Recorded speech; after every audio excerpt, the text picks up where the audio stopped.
Well, my name's Cisco Del Rosario, and this is my wife Danielle Del Rosario, and we met at a young age back in 1993. She was 14, I was 17. Unfortunately, we didn't care about what anybody else thought, but we were so in love with each other that we just got with each other. But things all of a sudden changed right away for us. She got pregnant at an early age, and things pretty much spiraled downhill for me there. I remember my parents constantly fighting, like things getting physical every day, cops coming every day, separating it. My dad just leaving. My dad was like a drug addict and alcoholic, in and out of my life.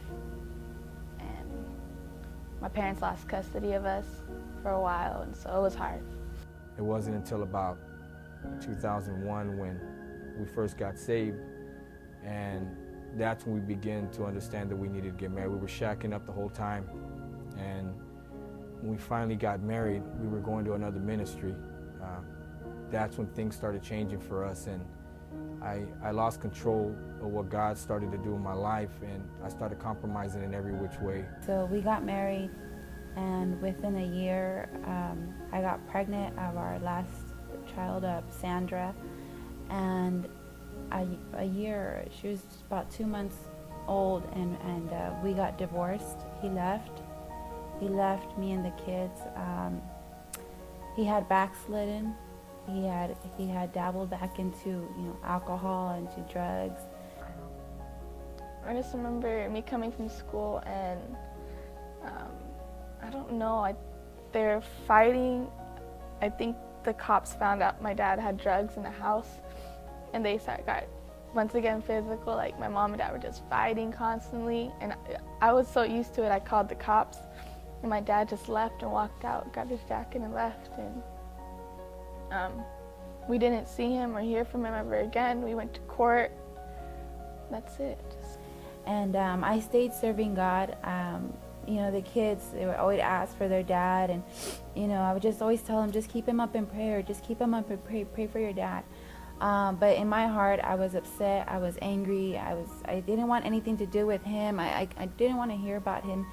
I would pray, like I was little, I didn't know, but I would just pray, like I knew there was a God. We went to church, so I would just pray that my parents would like get back together. Like I didn't even care that he was on drugs or anything, and I just wanted them back, because seeing my mom in a struggle, like we were practically broke. Like we lived in the Salvation Army in downtown, like it's a homeless shelter, and it was hard. I would just pray that one day, like I would see him. We didn't see him for like 2.5 years, and that hurt because I needed him the most, like growing up. Well, when I went in the home, that's when God got a hold of me, and things radically changed for me, because I actually began to see what he tried to do back in 2000, and I started to, that pain was rekindled all over again, only I realized I had lost her.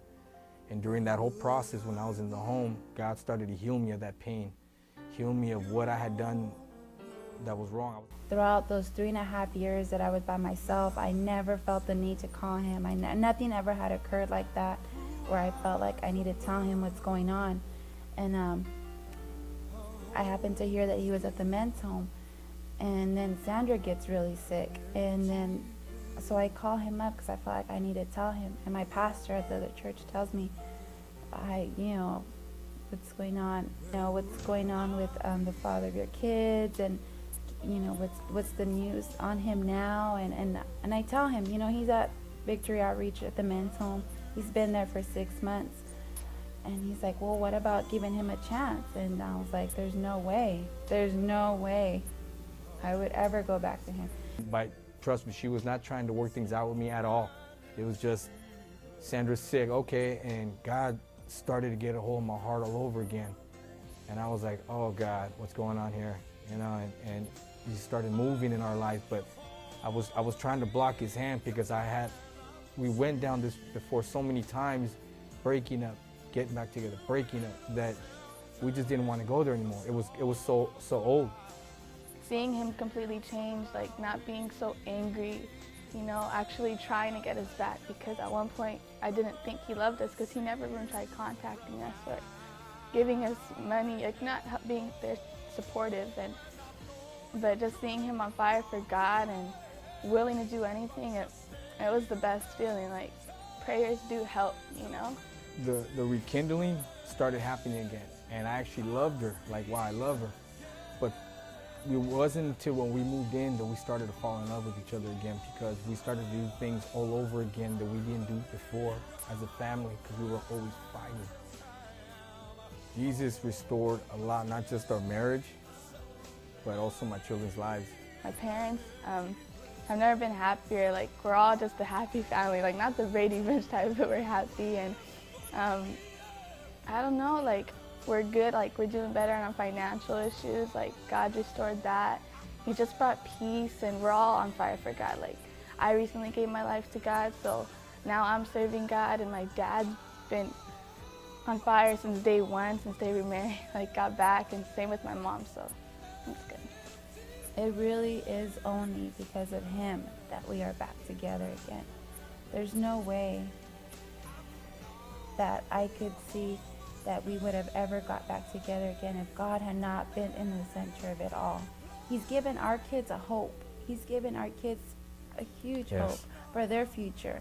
To them, God is hope. That's what they feel. They feel that God is hope.